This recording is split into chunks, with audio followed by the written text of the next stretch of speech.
आप देख रहे हैं ईवी लाइज। ईवी लाइज में आज की कहानी में आगे बढ़ने से पहले अगर अभी तक आपने हमारे चैनल को सब्सक्राइब नहीं किया है तो जल्द ही कर दे। तो चलिए बढ़ते हैं आज की कहानी की ओर।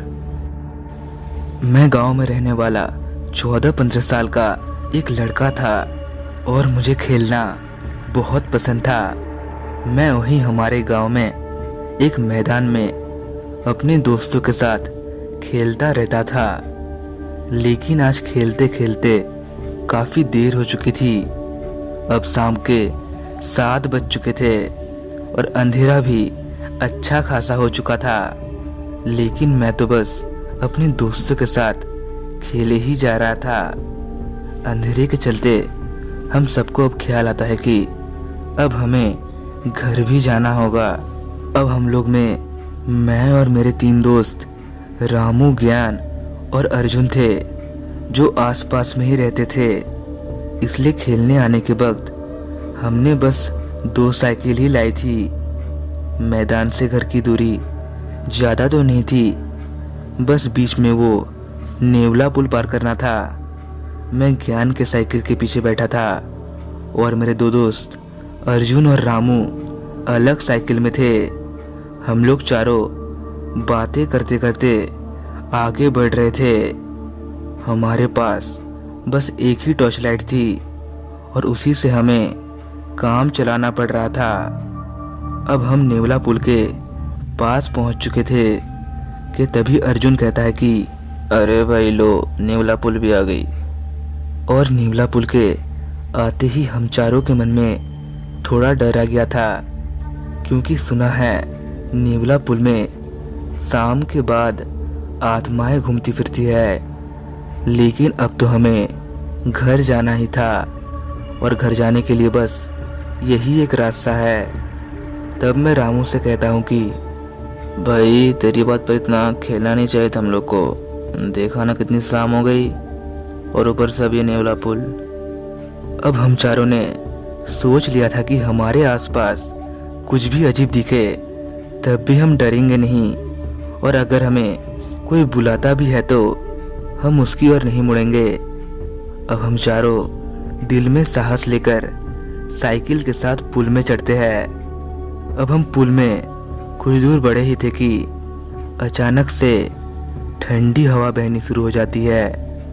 और अचानक से ठंडी हवा का बहना हमें सही नहीं लग रहा था कि तभी दूसरे साइकिल से अर्जुन धीरे से मेरे को बुलाता है और पुल के किनारे में देखने को कहता है। और जब मैं पुल के किनारे में देखता हूँ तो वहाँ एक लड़की बाल खोली हुई बैठी थी। हम लोग चारों उसके तरफ देखते हैं, लेकिन हम लोग उसे देख के भी अनदेखा करने का नाटक करते हैं।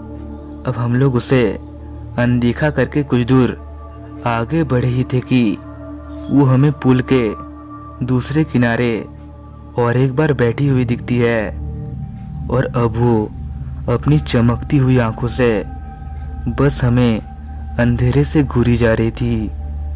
इस बार भी हम उसे देखकर भी अनदेखा करते हैं। अब हमें दिल में कहीं से साहस आ रहा था कि अगर हम हर चीज़ों को अनदेखा करेंगे तो कुछ नहीं होगा। कि तभी रामू और अर्जुन जिस साइकिल में थे वो साइकिल स्लो हो जा रही थी, क्योंकि दूसरा साइकिल रामू चला रहा था। मैं ज्ञान को हमारी साइकिल रोकने को कहता हूँ और मैं साइकिल के रोकते ही साइकिल से उतरकर रामू और अर्जुन की साइकिल की ओर जा रहा था। तभी रामू कहता है कि क्या बे अर्जुन, तू इतना भारी कैसे हो गया? और जब मैं रामू की साइकिल की ओर पहुंचता हूँ तो वही लड़की रामू के साइकिल के पीछे बैठी हुई थी। मैं रामू से पूछता हूँ कि अर्जुन कहाँ है? तब रामू कहता है कि वो तो मेरे पीछे बैठा हुआ है, देख ले तू ही। और जब ये कहते हुए रामू पीछे मुड़ता है तो वो डर से कांपते हुए साइकिल से नीचे गिर पड़ता है कि तभी अर्जुन पीछे अंधेरे से दौड़ते हुए हमारी तरफ आता है और गुस्से से रामू से कहता है कि ओए रामू, साइकिल से क्यों गिराया मुझे? ये कहते ही अर्जुन उस लड़की की ओर देखता है और कह देता है कि अब ये कौन सी वाला यार। ये कहते ही वो लड़की हमारे ऊपर और भड़क जाती है और अर्जुन को मारने के लिए जाती है कि तभी हम अपने अपने साइकिल की ओर दौड़ते हैं।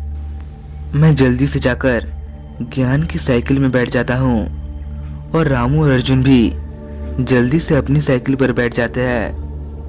अब हम लोग चारों चिल्लाते हुए साइकिल की स्पीड तेज करने लगते हैं और अब वो लड़की हमारे पीछे दौड़ती हुई आ रही थी और साथ साथ ज्ञान और रामू अब अपने पूरे दम के साथ साइकिल को चला रहे थे कि तभी वो लड़की तेज दौड़ती हुई अर्जुन और रामू के साइकिल के पीछे पहुंच जाती है। अर्जुन डर के साथ चिल्ला चिल्ला कर कहे जा रहा था कि रामू जल्दी साइकिल भगा यार। तब भी वो लड़की अर्जुन के पीठ में नोच देती है। उसके पीठ में नोचते ही अर्जुन जोर से चिल्लाता है, लेकिन रामू ने साइकिल नहीं रोकी और अर्जुन को संभालते हुए साइकिल और तेज करने लगा। अब कुछ दूर जाने के बाद वो लड़की हमारा पीछा करना छोड़ देती है और हम लोग अपनी जान बचाते हुए मेरे घर में आकर घुसते हैं। पापा हम लोगों को इतना देर घर आने पर पहले तो बहुत डांटते हैं, फिर जब मैं अर्जुन की पीठ को पापा को दिखाता हूँ तो अर्जुन के पीठ से नोचे गए जगह से खून बह रहा था। पापा जल्दी जाकर मलहम लाते हैं और अर्जुन की पीठ में लगाते हैं। तब हम सब हमारे साथ घटी सारी बातों को पापा को बताते हैं तो वे कहते हैं कि वो लड़की एक डायन है और साथ साथ एक आत्मा भी, क्योंकि जब वो लड़की एक डायन रूपी इंसान थी तब उस डायन की गलत कामों की वजह से गांव वालों ने एक तांत्रिक को बुलाकर उसको मार दिया और उसको यही नेवला पुल के पानी में डुबोकर मारा गया था। तभी से उस आधी डायन और आधी आत्मा यही नेवला पुल पर शाम के बाद से घूमती है। पापा दोबारा कहते हैं कि तुम लोग तो बाल बाल बच गए, नहीं तो उस डायन के हाथ से बचना तो नामुमकिन है। अगली बार से शाम को उस पुल से आने की सोचना है, बस समझे। इन सभी बातों को सुनने के बाद मेरे 3 दोस्त अपने अपने घर चल जाते हैं, लेकिन आज भी ये बात सोचने पर मेरे रोंगटे खड़े हो जाते हैं। इस कहानी में बस इतना ही।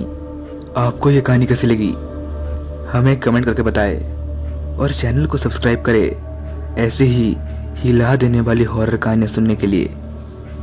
बेल आइकन दबाना ना भूलें।